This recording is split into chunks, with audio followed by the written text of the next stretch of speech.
Más y Más Podcast.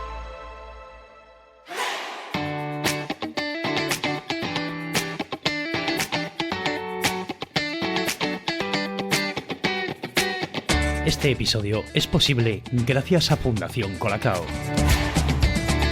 Bienvenidos a Queremos Ayudarte, un podcast de supermercados Más y Más que nace con el objetivo de compartir el conocimiento de muchos que tenemos la suerte de que nos acompañen al otro lado del micro.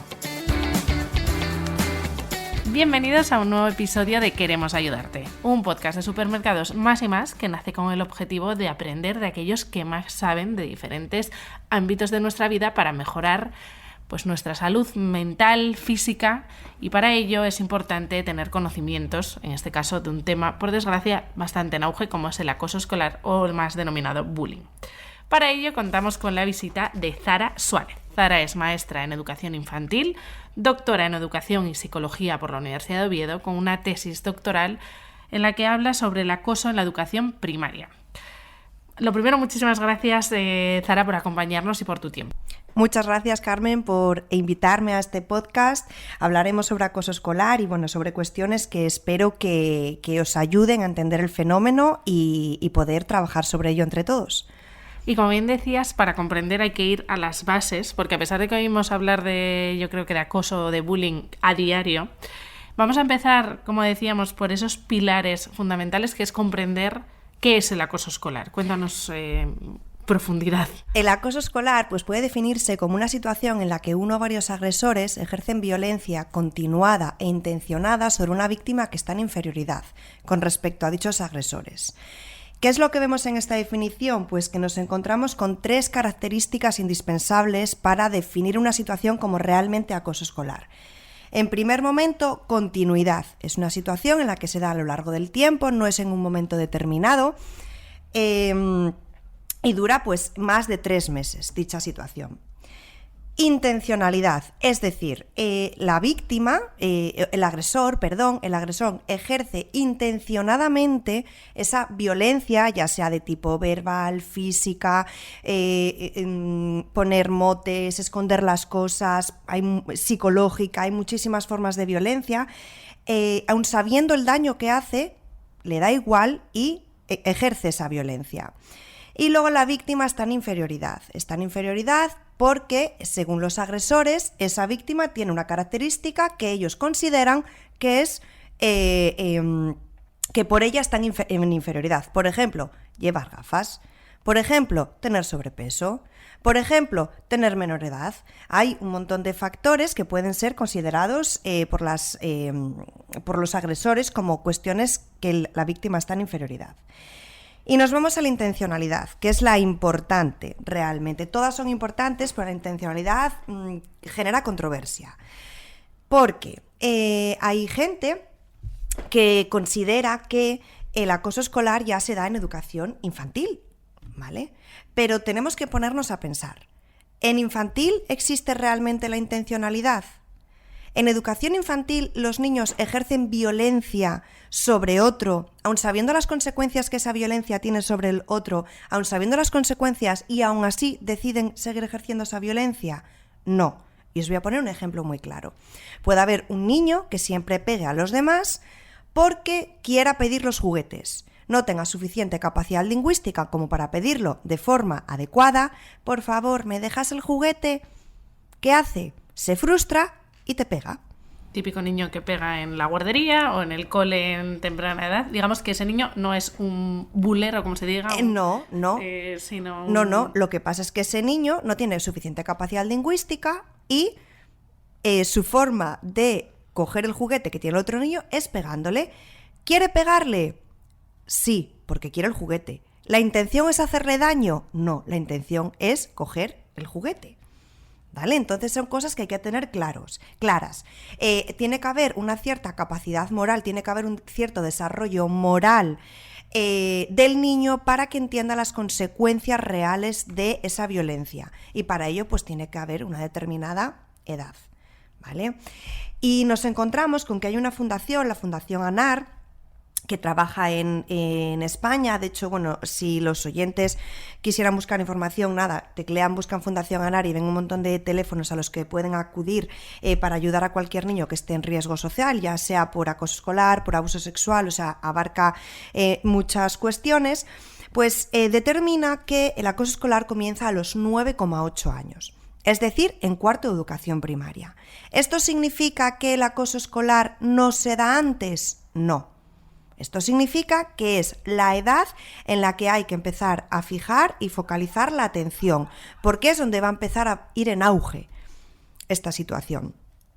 ¿La prevención tiene que ir a los 9,8 años? No, la prevención tiene que ir antes, desde infantil, ¿vale? Y en este sentido, ¿vale?, nos encontramos con que normalmente cuando hablamos de acoso escolar o de bullying, solemos focalizar sobre educación secundaria, que es a lo mejor cuando las situaciones ya son mucho más graves, ya la violencia es mucho más fuerte. Sin embargo, es en educación primaria, como vemos en estos 9,8 años, donde comienza. Entonces, pues hay que intervenir ya desde educación primaria, en la prevención sobre todo, desde infantil sobre todo, pero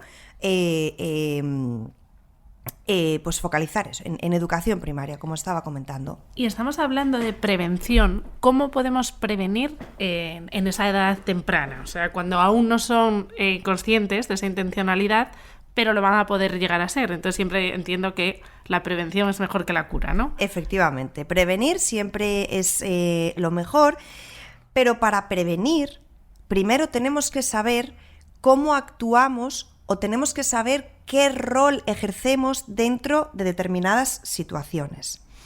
Y os voy a explicar. Para que exista acoso escolar, ¿vale?, o en las situaciones de acoso escolar, siempre hay 3 tipos de compañeros, ¿vale? Está el acosador, está el acosado y están los testigos de ese acoso. ¿Y qué pasa con los testigos? Pues que los testigos, nos encontramos a los testigos que ayudan a la víctima, a los testigos que ayudan al agresor y a los testigos que son pasivos y no hacen absolutamente nada. ¿Por qué explico esto? Porque normalmente cuando nos encontramos en una situación de acoso escolar, desde los centros, desde las familias, desde la sociedad en general, nos fijamos en víctima y agresor y nos olvidamos de los testigos. Y los testigos son parte indispensable para que el acoso escolar termine. Y voy a una cosa clara que vais a entender todos. ¿Qué más da que desde el colegio se castigue a un acosador y se le expulse, por ejemplo, del centro, si cuando vuelva al centro va a tener compañeros que le ríen las gracias, va a tener compañeros que le digan ¡hala, qué bien! ¿Te lo pasaste bien? ¿Estuviste pasándotelo bien? Y están reforzando positivamente esa conducta que nosotros no deseamos. Y digamos, hay, no sé si sería el verbo correcto, ¿hay reinserción de los acosadores en, digamos, neutros, en niños no acosadores? ¿Se puede, digamos, a una persona que ha ejercido un abuso sobre otro compañero, podemos redirigirle o son reincidentes? No sé si he sido clara con la pregunta. Sí, pero... sí que es verdad que cuando tú eres agresor es más probable que sigas siendo agresor. Y por eso decía que para la prevención es importante saber qué rol ejercemos.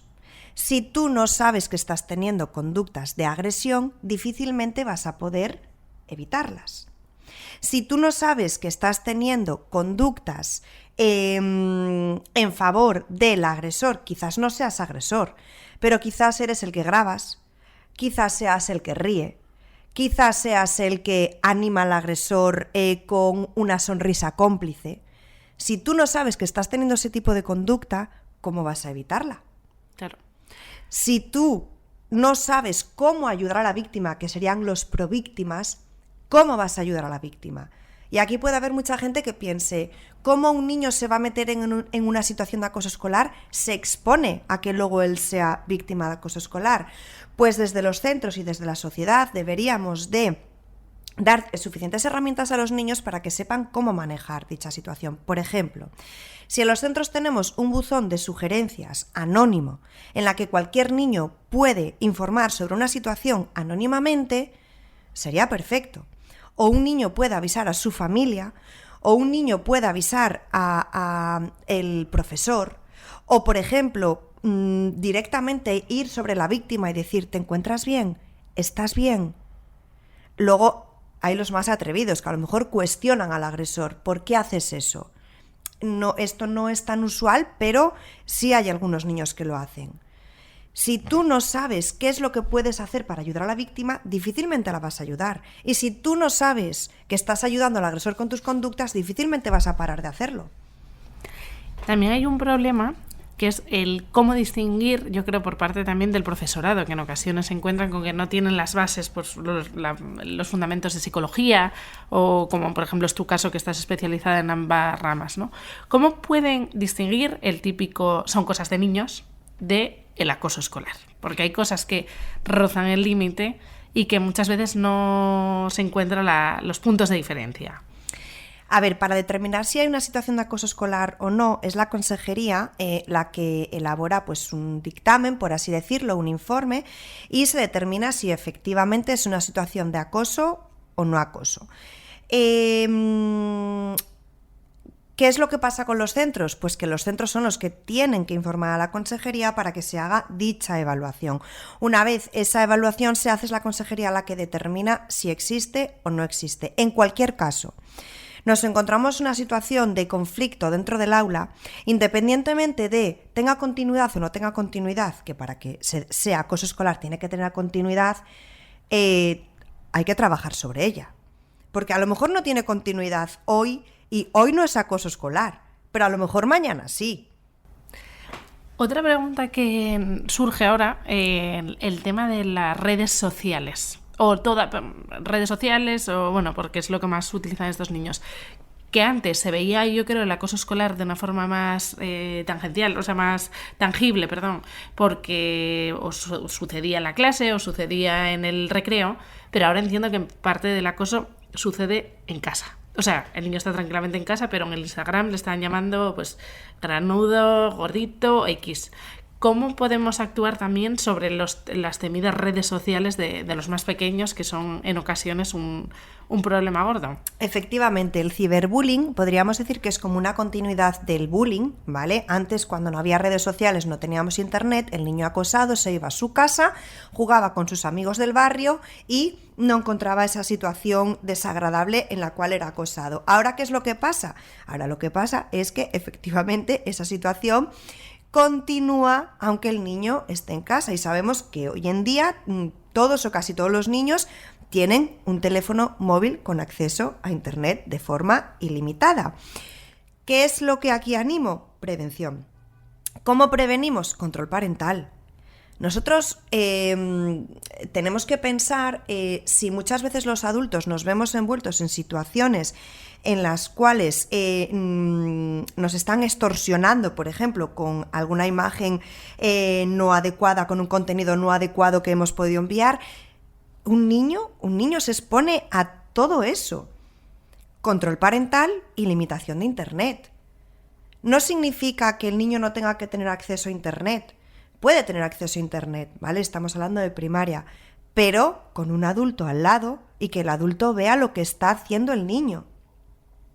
Si no puede acceder, es que aunque no quiera, puede acceder a todo tipo de contenido. Muchas veces nos hemos encontrado, cualquiera de nosotros que estamos buscando, descargando una película, y nos descargamos algo completamente diferente a lo que estábamos buscando. Eso le puede pasar a un niño. Y exponemos al niño a contenido muy poco adecuado. Entonces, control parental, la base. Y luego, otro de los temas que me surgen así mientras estamos haciendo la entrevista es también cómo controlamos, porque hemos hablado de los diferentes roles que hay dentro del acoso, ¿no? O del bullying, pero muchas veces nos ponemos en la parte de los padres de los acosados, pero el padre de un acosador, o sea, ahí cómo ¿Qué hay que hacer en esos casos? Cuando es tu hijo el que sabes que aunque te decepcione, aunque creas en que has fallado, ¿no? Que entiendo que será lo típico que piensan los padres. ¿Cómo actuar en las familias?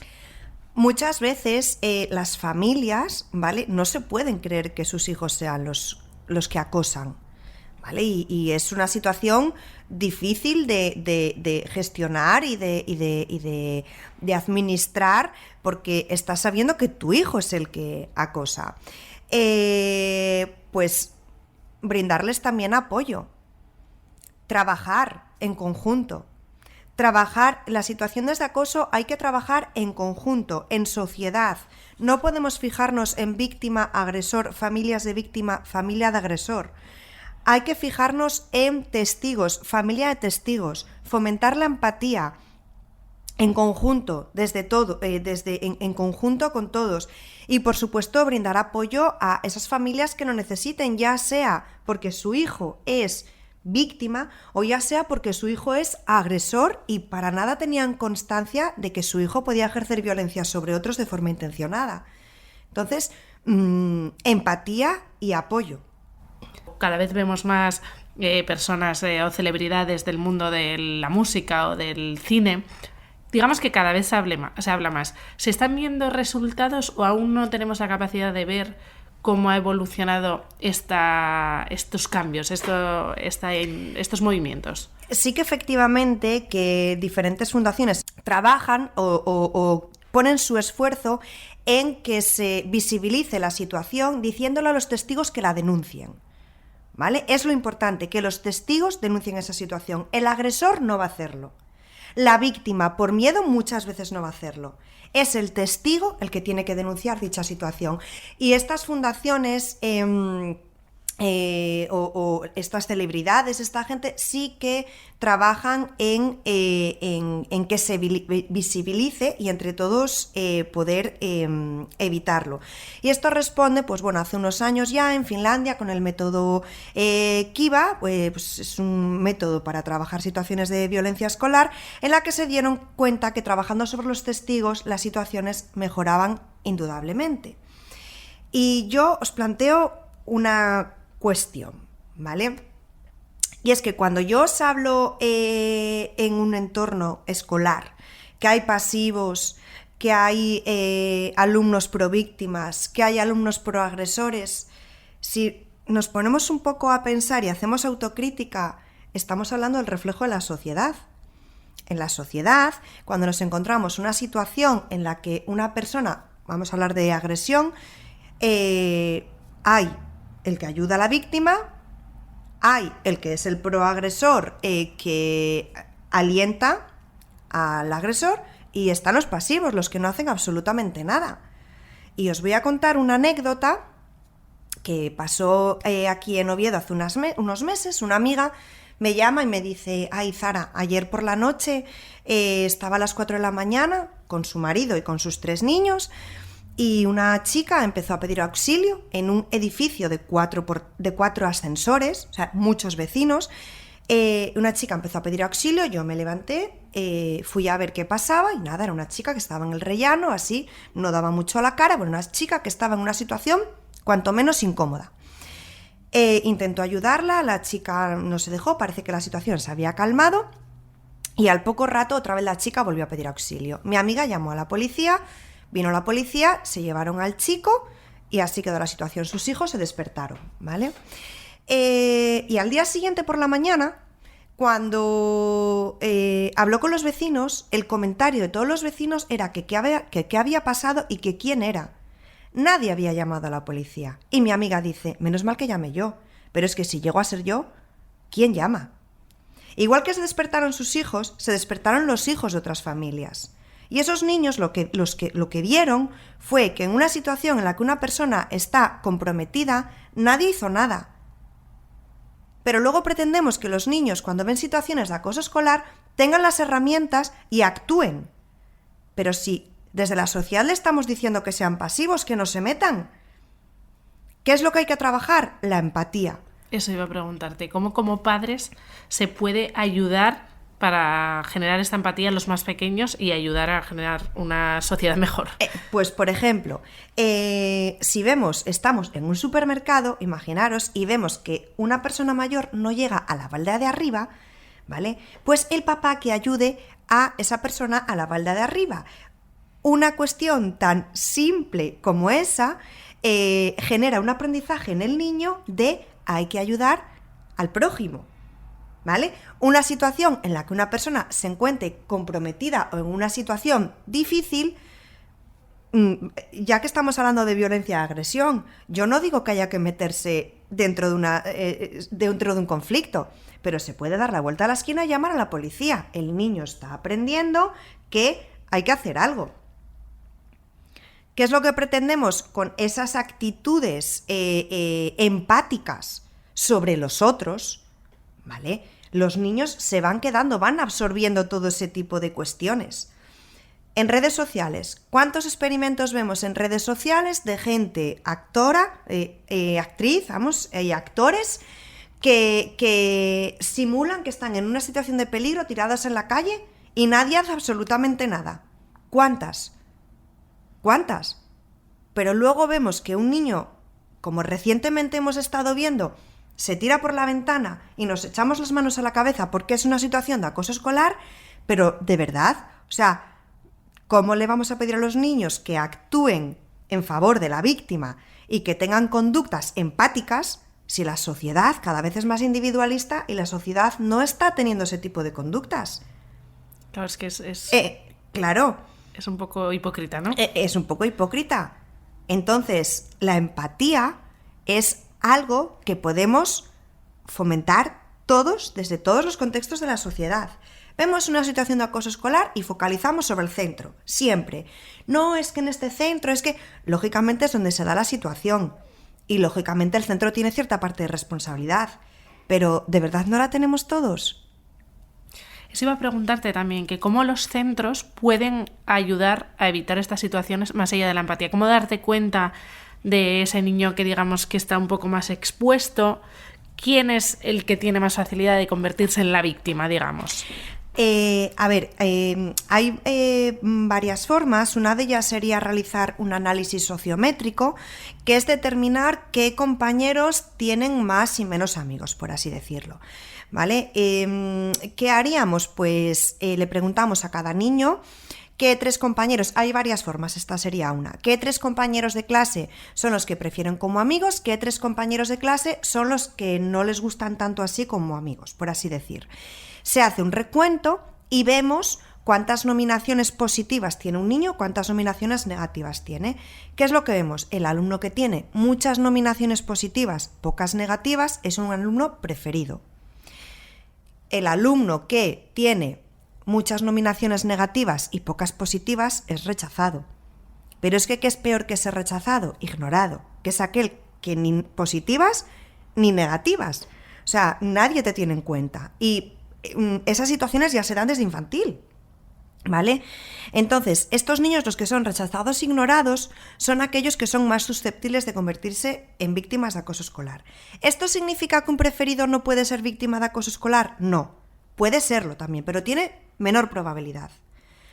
Si desde los centros hacemos estos tipos de análisis para ver qué alumno es rechazado o ignorado, podemos hacer como una visión, un esquema de cómo está la situación dentro del aula. Hay aulas en las que no hay rechazados ni ignorados, ¿vale? Hay aulas que hay muchos rechazados y muchos ignorados. También depende de la ratio profesor-alumno, cuanto más niños hay dentro de un aula, mayor jerarquía, entonces más probabilidad de que haya rechazados e ignorados. Aulas más pequeñitas, mejor para trabajar lo que son las cuestiones de convivencia escolar. Intervienen muchos factores, pero muy importante saber qué alumno es rechazado y qué alumno es ignorado. Y darles a los niños y preadolescentes canales para que se puedan expresar de forma anónima y denunciar situaciones que a su juicio no son saludables.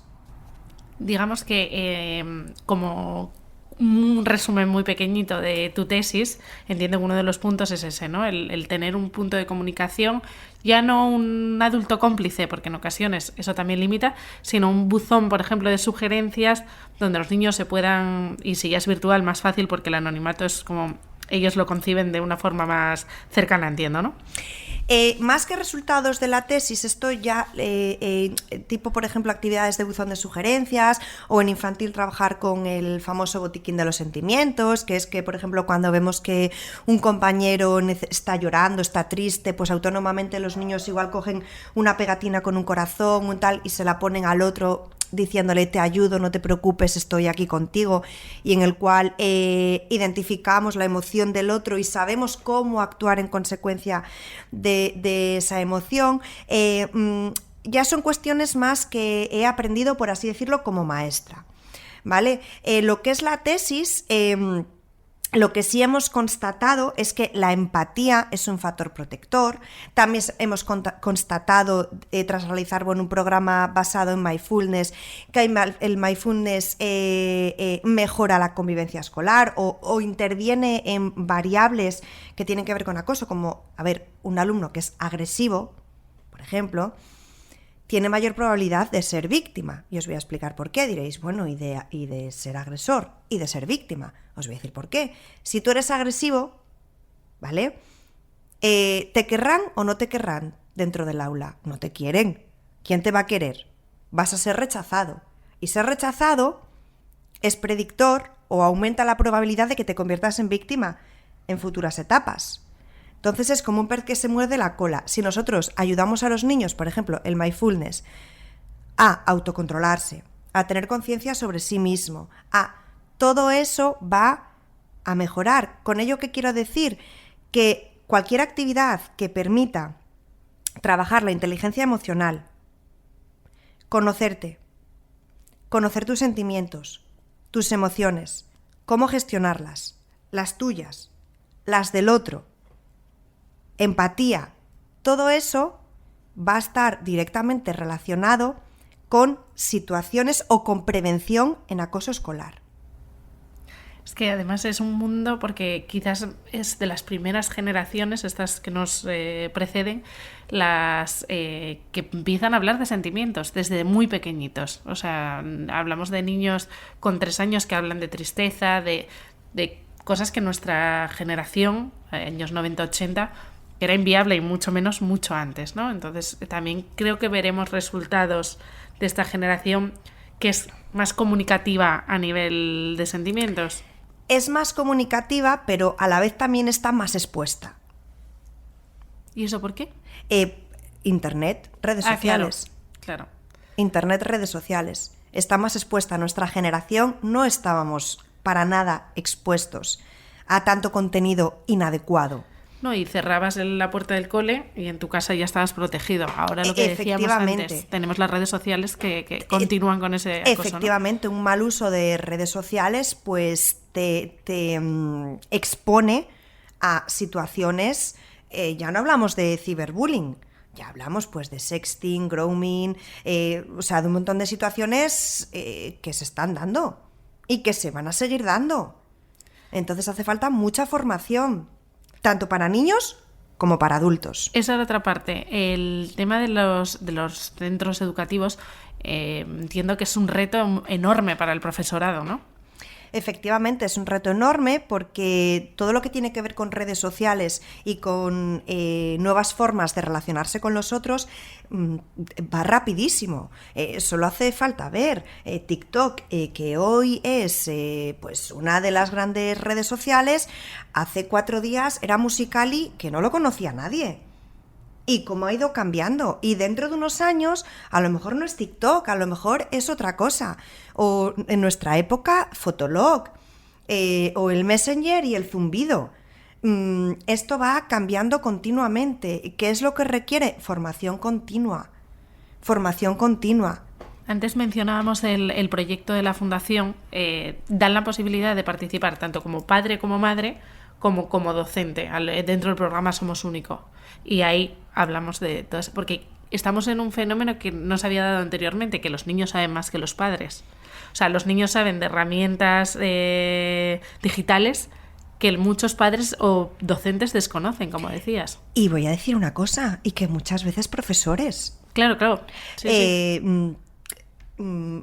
Por ejemplo, en la universidad, ¿vale? Muchas veces no, estamos en continua formación, aprendiendo de nuevas aplicaciones, nuevas cuestiones, y a veces son los propios alumnos los que saben más que tú. No pasa nada, aprendemos, pero no podemos estancarnos, hay que aprender, hay que estar en continua formación e intentar dar respuesta al alumnado. No podemos quedarnos en cómo se enseñaba hace 10 años. O la forma de relacionarse que teníamos nosotros no tiene nada que ver con la forma de relacionarse que tienen ahora. Solo hay que ver con el WhatsApp. Nosotros antes quedábamos a las 5 en La Gorda. La Gorda es una plaza de Oviedo para los oyentes, que tenemos oyentes de muchas partes diferentes, entonces para ubicarles. Quedábamos a las 5 de la tarde en La Gorda. Y todos sabíamos que era a las 5 de la tarde en La Gorda y no pasaba nada. Ahora nos quitan WhatsApp y de repente madre, se me olvidó el teléfono en casa. No se te olvida porque vas a dar la vuelta. Eso lo sabemos todos. Pero es como un problema, una cuestión que, claro, los chicos de hoy en día no saben lo que es no tener redes sociales. Sí, y todo lo que desencadena eso, como bien decíamos. Efectivamente. Es un tema fascinante, creo que da para... Bueno, fascinante no, por desgracia, interesante. Como decíamos, cada vez se oye más, que por una parte es algo, entre comillas, positivo, porque quiere decir que estamos viendo el problema y atajando una solución. Esperemos que vuelvas pronto a hablarnos de algún tema dentro de este fenómeno más específico. Has hablado de varias cosas que se quedan ahí en el tintero. Queremos darte las gracias Queremos ayudarte, porque la labor que estáis haciendo es maravillosa, esta labor de difusión, que al final creo que es como se pueden conseguir los alcances o los resultados a través de, digamos, llegar a la gente. Gracias, Zara, por tu aportación. Gracias a vosotros por dejarnos exponer esta situación, intentar que la gente comprenda mejor el fenómeno. Para atajar hay que comprender el fenómeno, y estar encantada de hablar sobre acoso y cuestiones que tienen que ver con acoso escolar cuando queráis. Una cosa importante que hay que decir es que este tipo de investigaciones o este tipo de cuestiones es necesario que exista una financiación, ¿vale? Sin financiación es imposible llegar a estas conclusiones. En mi caso, pues he disfrutado de una beca Severo Ochoa, que me ha permitido estar contratada en la Universidad de Oviedo, ¿vale? Para hacer la tesis, y luego aparte, pues bueno, un proyecto nacional y una ayuda al grupo ADIR, que es el grupo en el que estoy adscrita y en el que trabajo. Y bueno, dicho esto, gracias a dicha financiación y para investigar, pues, y aquí hago un pro la ciencia, por favor, más financiación y más por favor. Pues ahí dejamos ese mensaje tan importante también, la importancia de la financiación para continuar estudiando y que profesionales como tú tengan la oportunidad de estudiar en estos diferentes fenómenos, que en este caso es uno tan importante como el abuso o el acoso escolar. Así que de nuevo, muchas gracias por participar en este episodio de Queremos Ayudarte. Muchas gracias, Carmen.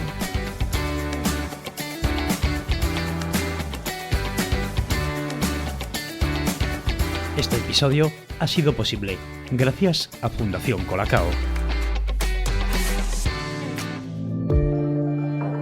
Suscríbete a Queremos Ayudarte, un podcast de Más y Más Supermercados.